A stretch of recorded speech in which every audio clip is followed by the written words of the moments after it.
All right, family. Little market recap here today. Quick review of today's price actions. So, big news today, especially towards the tail end of the day, is that, there's doubts that the U.S. and China is going to actually reach a trade deal here anytime soon. As you guys know, we get the two countries meeting up there this week to discuss trade wars.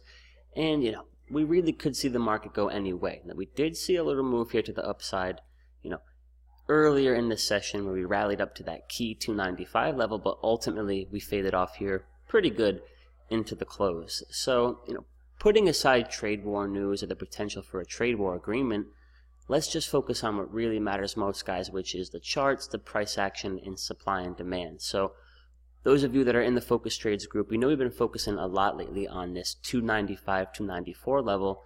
And for those of you not in the group, the significance of this level is just, the sell-offs that have taken place here at this very level and kind of the sloppiness and volatility that we've seen in the market is beneath that 295 level. So, I played this move to the downside here last week. And what I've been suggesting in the morning live streams, guys, is to be patient. There can be a lot of manipulation as far as price action goes right around that 50-period moving average. You saw that there in August where everybody's looking for that breakout, so the market makers, the algorithms push this thing up, everybody jumps in, and then, you get all these failed breakouts. So we did see a bit of a move above the 50 there on Friday, but I was cautious. I'm looking for a real breakout and was able to avoid jumping in there a bit early. So I want to just continue to remind you guys that putting aside trade wars or anything like that, as long as we're under 295, there's really potential for anything to happen. We've seen a lot of supply come in at this level over the last, call it, year plus. So my suggestion here moving forward, guys, is just continue to be patient with your trading. We're going to be waiting here for that next big picture move. And with the way that I look at the market, the next big picture move is going to take place at one of these two key levels. You could see the potential for two opportunities here around 295, right? Either a breakout when the market gets back above 295 and begins to head back towards all-time highs, or, which is looking more like the case right now, is a rejection off of that 295 level and another drop to the downside, just like we saw there throughout the whole month of August. So that's one key level that could provide two potential opportunities, and the next key level for me is this support range down here at 282, 282.5. Now, much like resistance right here, we could see two potential opportunities down here as support. Either the buyers step in and we lead to another bounce back to the upside, or the market is in fact weak enough to break down below that support. And at that point, guys, there's no telling how much and how far that thing could drop. But to give you an idea of what I'm looking at here, these are the two key levels I'm focusing on. If we break out above 295, I'll be looking to play the market to the upside.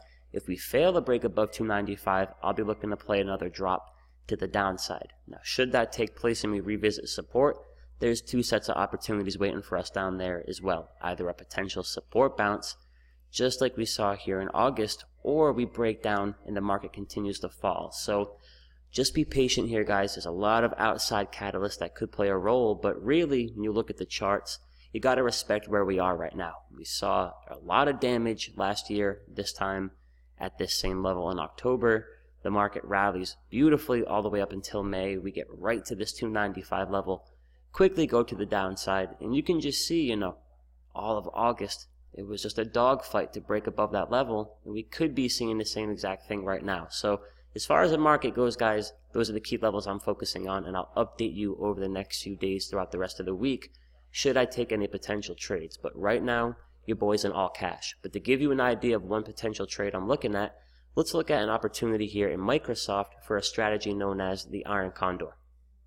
Alright guys, so I'm not going to go too into detail on the specifics of the Iron Condor and all that good stuff. You can check out the video I posted earlier today if you want to learn the nitty-gritty of the setup. But if we take a look here at Microsoft, you'll notice that really for the past 3 months or so, we've kind of just been trading back and forth, failing to make any kind of significant move. And the Iron Condor is an options trading strategy that can actually leave you with the potential to make pretty good profit even if the stock continues to do just this. So what an Iron Condor is a combination of two credit spreads. And that's when you're selling out the money calls and at the same time we are going to sell out the money puts. So what I've done here for this trade example is we're selling calls all the way up here at 146. That's about 6% above the current price right now.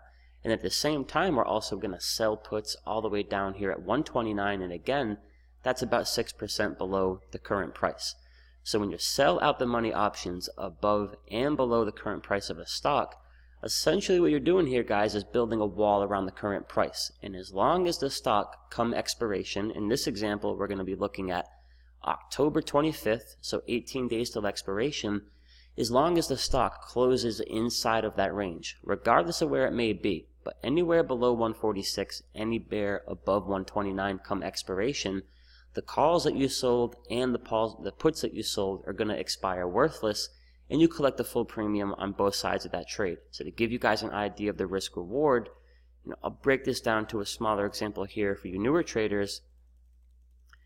And on a high probability trade like this, you can risk a little less than $300 to make a little bit over $108. And again, you're not picking a direction here on this trade.